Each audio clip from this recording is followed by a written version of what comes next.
শ্রমিক কর্মচারীদের লভ্যাংশ আত্মসাতের মামলায় অভিযোগ গঠনের বৈধতা চ্যালেঞ্জ করে হাইকোর্টে আবেদন করেছেন গ্রামীণ টেলিকমের চেয়ারম্যান ডক্টর মোহাম্মদ ইউনূস। জবাবে দুর্নীতি দমন কমিশন জানিয়েছে আইনি লড়াইয়ের জন্য প্রস্তুত তারা।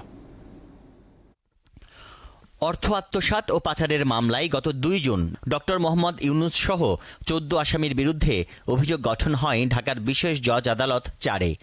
অভিযোগ গঠনের আদেশের আগে বিচারক আসামিদের অভিযোগ পড়ে শোনান। এ সময় দোষ অস্বীকার করেন আসামিরা। অভিযোগ গঠনের পর পরবর্তী শুনানির দিন নির্ধারণ করা হয় 15 জুলাই। এর আগেই সোমবার মামলার কার্যক্রম বাতিল চেয়ে উচ্চ আদালতে আবেদন করেন ডক্টর মোহাম্মদ ইউনূসের আইনজীবী।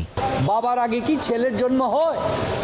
চুক্তি হলে চুক্তি অনুযায়ী না ব্যাংক অ্যাকাউন্ট হবে, জায়গাটা খালি রাখা হয়েছে, এইটারে বলতেছে জালিয়াতি। কোনো শ্রমিকে সে অভিযোগ করে নাই যে আমি টাকা পাই নাই, সবাই পেয়েছে।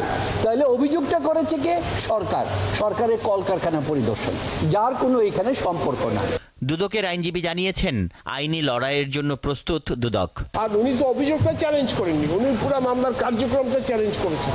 কাজে আর দুর্নীতি দমন কমিশন প্রস্তুত, প্রত্যেকটা আইনি মোকাবিলার আমরা সদুত্তর দিব মাননীয় আদালতের কাছে। গ্রামীণ টেলিকমের শ্রমিক কর্মচারী কল্যাণ তহবিলের 25 কোটি 22 লাখ টাকা আত্মসাতের অভিযোগে গত বছর 30 মে মামলা করে দুর্নীতি দমন কমিশন।